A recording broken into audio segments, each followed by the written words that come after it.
Okay, we're going to be talking about the attention dynamic and why women don't want to fix the dating game because it takes away all of their power and it takes away all of the attention on them.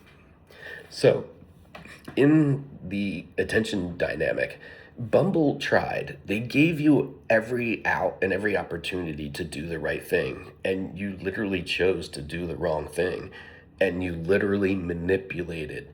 Yes, you actually manipulated. Women manipulated, and wrongly, and falsely, and inauthentically, like in a negative way. You very like grossly manipulated Bumble's good intention into a bad effect. And let me explain to you why. Is because they were basically trying to say is, hey, women could fix the whole dating game, and by saying, hey, women, instead of going on all these half-ass dates with half-ass guys that you're only half-ass interested in, why don't you actually try asking out the guys that you are interested in? Done. Dating world's fixed. And you could fix it, and that power's all on you. Oh, but wait a minute. Now I have to ask the guy out. I have to actually subject myself to rejection? No way. Oh, and wait a minute. I have to ask him the questions? I have to actually be interested in him and show him and make him feel good?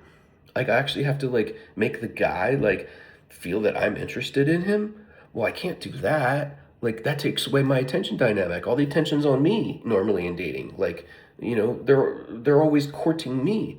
I can't court them. I lose all my power. Like, how's that going to help me?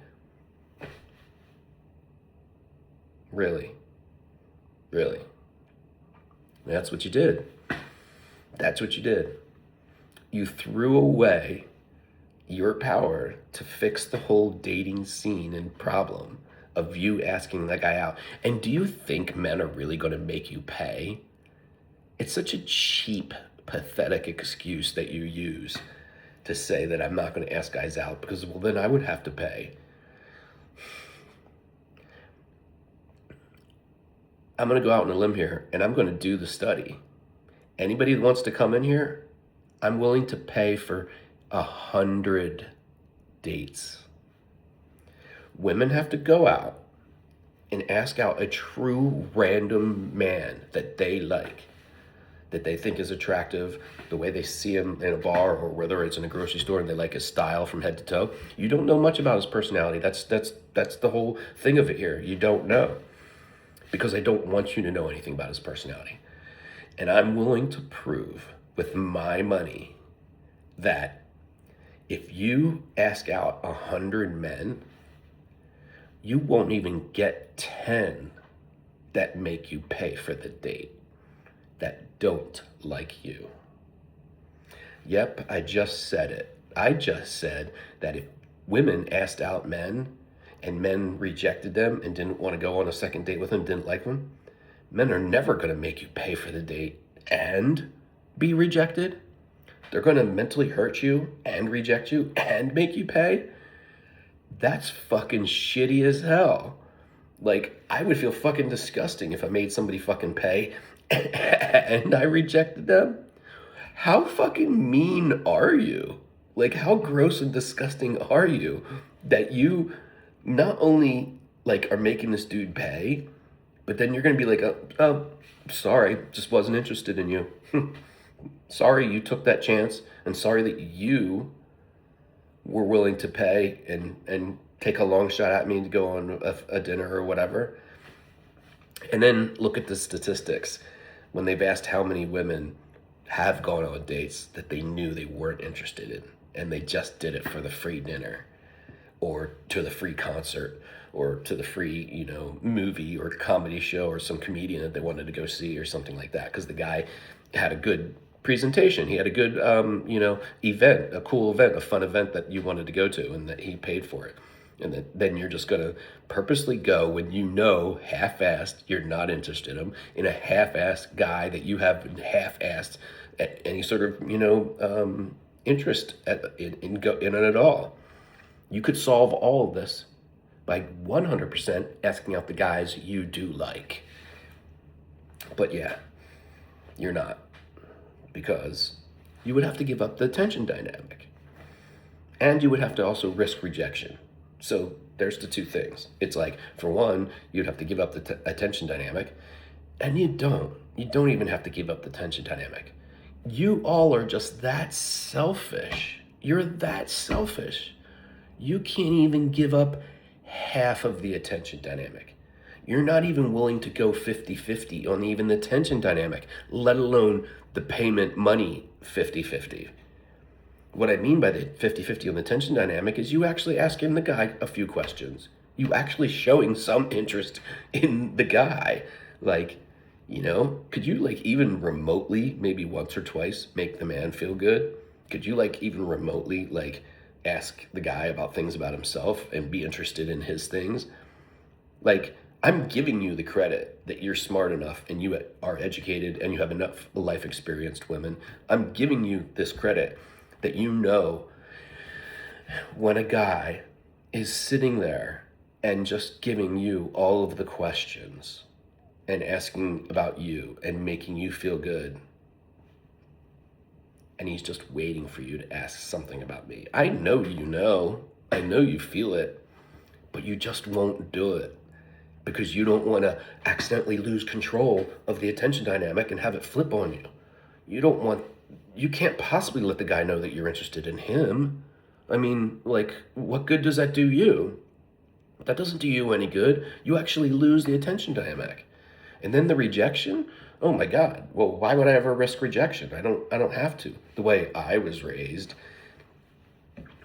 But you're so independent in all these other areas of life. You're like breaking barriers and being your own woman and independent and buying your own supercars and houses and stuff. And you're, the leaders of your industry or your career or whatever it's not. You're all independent in these other areas. But when it comes down to dating, you're going to cherry pick the ones that you're going to hold on to from traditional times, like that are so outdated from 20, 30, 40 years ago. You're not fooling anyone. You're only fooling the simps and the knights, the white knights, the fools that you're, actually not even interested in. The real men, the life experience, successful, educated men that you really want, we see all this like clear as day. It's not like it took us a while to figure this out. You know what I mean? It's not like, we didn't only realize it after a little while. We see this first sentence. We see this in your dating profile.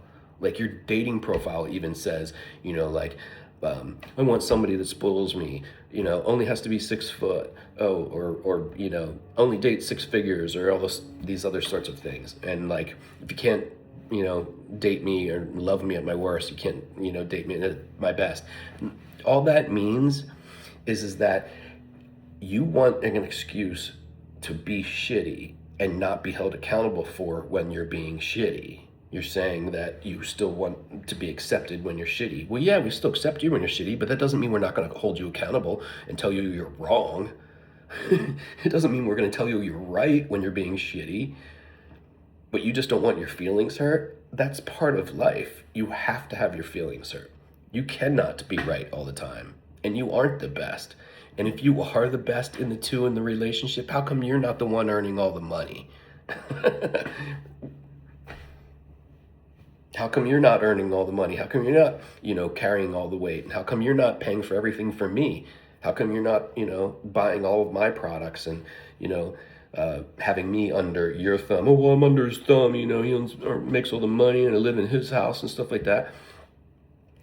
I own a couple of houses. And so I've only had houses that the girls, my live-in relationships, have come and lived with me.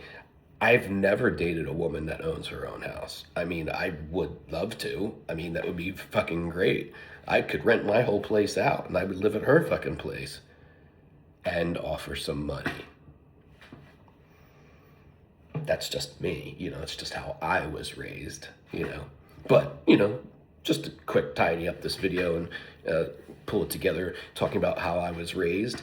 How I was raised was by 4 women. I was raised by a gyno mom, a veterinarian older sister, a superintendent middle sister, and a dean director of the dance department at one of the major universities' youngest sister, who's still 3 years older than me. So how I was raised was that women are valedictorians. Women are mostly and largely in master's programs. How I was raised is that women do buy their own supercars and they do buy their own houses. And even if there is such a thing as a wage gap, that they can circumvent that wage gap because they're intelligent and they can open their own practice for their veterinarian or their, gynecology office or whatever it may be. And then they can charge more than their male counterparts. So even if there is such a thing as a wage gap, they are so resourceful that they can circumvent that and beat that. They can win and beat any such thing holding them down or any sort of, restriction or, sexism or prejudice against them. That's just how I was raised.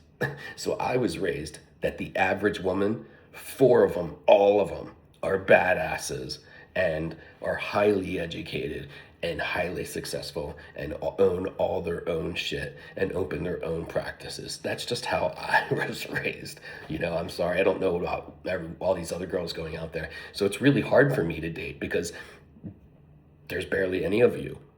There's not too many of you that are opening your own practices.